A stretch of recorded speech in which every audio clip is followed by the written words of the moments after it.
31 अगस्त और 1 सितंबर को मुंबई में विपक्षी गठबंधन Indian national development inclusive alliance यानी इंडिया की तीसरी मीटिंग होने जा रही है। मीटिंग की मेजबानी कर रहे एनसीपी चीफ शरद पवार की भूमिका पर अब सवाल उठने लगे हैं। वजह है उनका अजीत पवार से लगातार मिलना, साथ ही पीएम मोदी के साथ उनका नजर आना। शरद पवार का लोकसभा के चुनावों तक रुख क्या होगा, हमने वरिष्ठ पत्रकारों से जाना। हाल ही में शरद पवार ने एक बयान दिया और ये कहा कि एनसीपी में कोई फूट हुई नहीं है। राष्ट्रीय स्तर पर एनसीपी जो है एक ही है।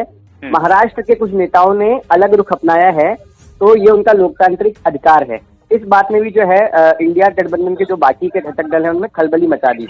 अजीत पवार की बगावत के बाद दोनों 4 बार मिल चुके हैं और दोनों ही अब एक दूसरे पर सीधे तौर पर कुछ भी कहने से बचते नजर आते हैं। राष्ट्रवादी का जो उनका घड़ी चिन्ह था और नाम था राष्ट्रवादी, वो अजीत पवार को सौंप दिया है उन्होंने। अब तुम्हारा देख लो, मैं खुद खड़ा रहूंगा, खुद नई पार्टी बनाऊंगा, खुद लोग चुन के लाऊंगा।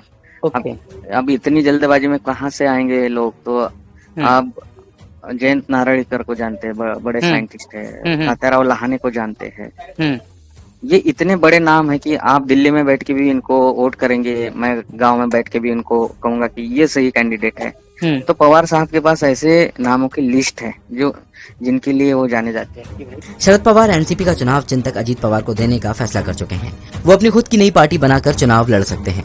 कांग्रेस की तरफ से एक बयान आया जी हाल ही में कि आप जो है अपने भतीजे से मिलते हो, आप लोग एक दूसरे से मेल मुलाकात करते हो, ठीक है, लेकिन इससे कार्यकर्ताओं में गलत संदेश जा रहा है कि आप लोग साथ में मिलकर और नीचे यहाँ पे ग्राउंड पे कार्यकर्ता एक दूसरे से लड़ रहे हैं। तो इस पर शरद पवार ने ये सफाई दी कि मैं घर का सबसे वरिष्ठ हूँ और वो मेरा भतीजा है, तो हमारे पारिवारिक रिश्ते तो है ही, इसलिए हम लोग मिलते हैं। विपक्ष में हो या फिर सरकार में, शरद पवार के संबंध सभी से अच्छे रहते हैं। शरद पवार ने मोदी के साथ मंच साझा किया था शिवसेना उद्धव गुट और कांग्रेस के विरोध के बावजूद जी कि आपको ये मंच साझा नहीं करना चाहिए आपके, और यहाँ तक सामना में ये भी छप गया था शरद पवार को टारगेट करते हुए कि आपके ऐसे ही व्यवहार की वजह से आपके प्रति शंका उत्पन्न होती है।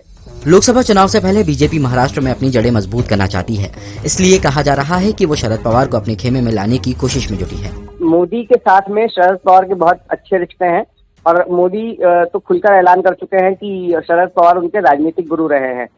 तो ऐसे में शरद पवार किस करवट बैठेंगे ये अभी से प्रेडिक्ट नहीं किया जा सकता है जी। शरद पवार फिलहाल तो इंडिया के साथ नजर आ रहे हैं, लेकिन इस बात में शंका है कि चुनाव होते होते शरद पवार इंडिया के साथ रहेंगे या नहीं रहेंगे, क्या वो एनडीए के साथ चले जाएंगे या फिर राजनीति से ही अपने संन्यास का ऐलान कर दें। एक्सपर्ट्स का मानना है कि शरद पवार साथ हैं तो अलायंस है, ऐसे में वो इसका चेहरा बनेंगे या नहीं। कि अगर शरद पवार लीड करते हैं तो महाराष्ट्र में जो उनकी पार्टी टूट गई है वो संभाल नहीं पाएंगे, क्योंकि वो वहीं पे अटके रहेंगे, देश भर उनको घूमना पड़ेगा। क्या वाकई में शरद पवार अलायंस को बचाए रखेंगे या फिर अपनी राजनीति में कुछ बड़ा बदलाव लाएंगे? उनका अगला कदम क्या होगा ये कोई नहीं जानता।